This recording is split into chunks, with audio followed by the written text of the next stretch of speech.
The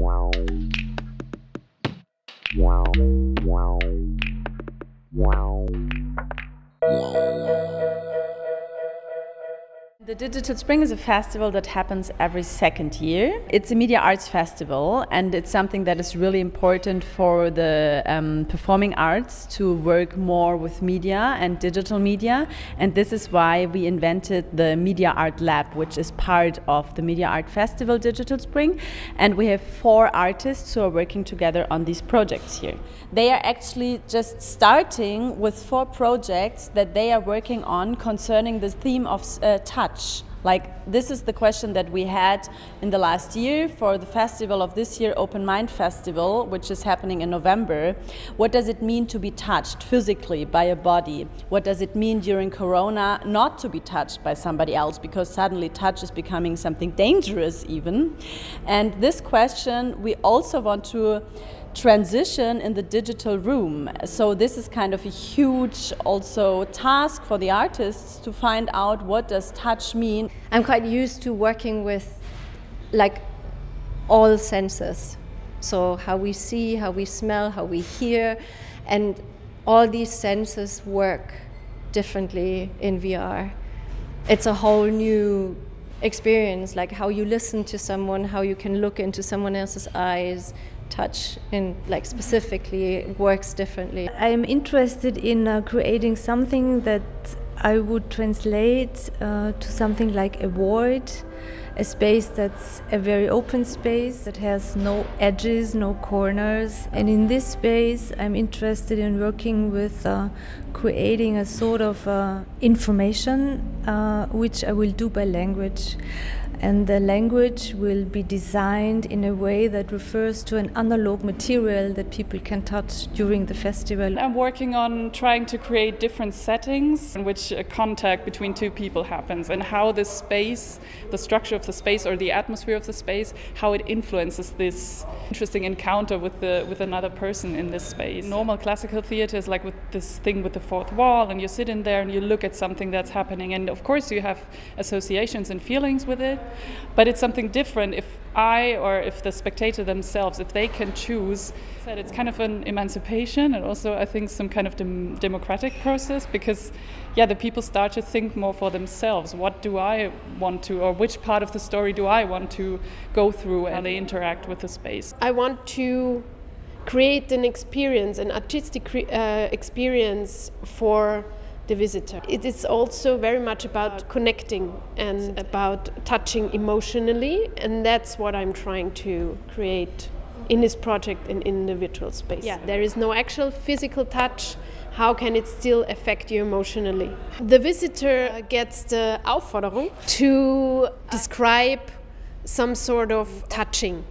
And then you come into the next room, and there you can see 2 performers reenact this moment of touching which this person described. And one of these performers has a motion capture suit, and in the 3rd room you just see this isolated person or movement, what you describe in form of an avatar.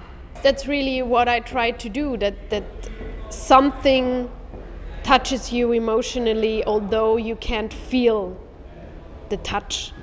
I think in general I'm really interested in the process itself. Theater has something to tell to the audience that's, like all the communities that are already out there online. Like I grew up with the idea that the city, in the center of the city, there's a theater, usually, and I think it's good that it's there, and it should try to be at the center of the society, at the heart of the society. And same goes for me for the digital societies, and communities. Technologies are evolving very fast, and theater always has a big potential which comes out from liveness and contextuality, and I think basically this is what, for example, social VR environments can transport, because you have a lot of people at the same time, the same room. They can acknowledge each other in these environments in real time, and so it's actually possible to, in a real analog theater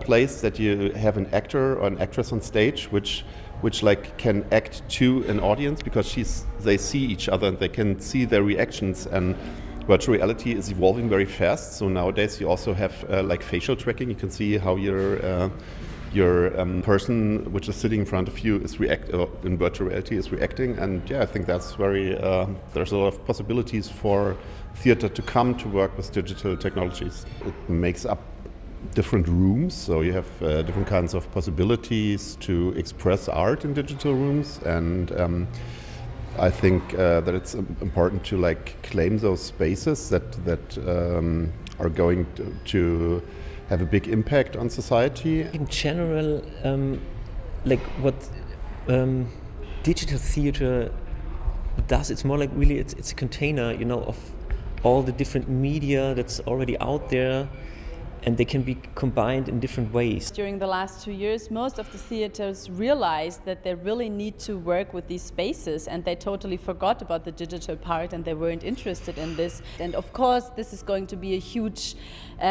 change, and also for the audience, it's going to be something different, a new experience, but nevertheless, I think it's really great to open the space and find new forms. It's nothing you can say, okay, theater will change so much that the normal theater isn't there anymore.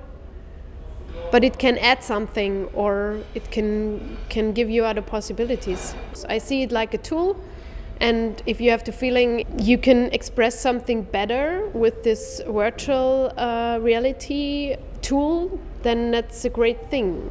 And in other cases, it might be that you just stay and stick with the very traditional ways of expression in normal theater. And you can really live or relive this whole experience where normally you look at it and it gives you feelings. I'm switching into the role of somebody else, and I'm trying to relive the whole experiences through their eyes, which I think is a very empathetic process also. This is a very interesting and good add-on to live theater and live performance. I don't think that it can substitute it.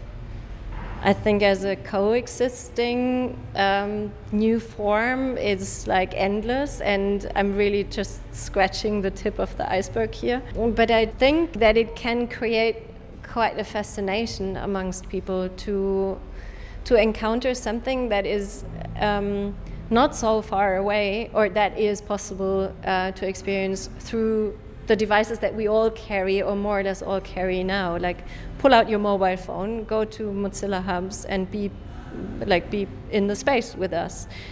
It's relatively easy, and that has its flip side. We are really trying to establish this new art form here at AG Kultur, and it's not just going to be a one-time thing, but we are really going to have a new media art space here until November, because then it's going to be opened by these 4 artists who are doing the first artworks in the digital room of Digitales Foyer.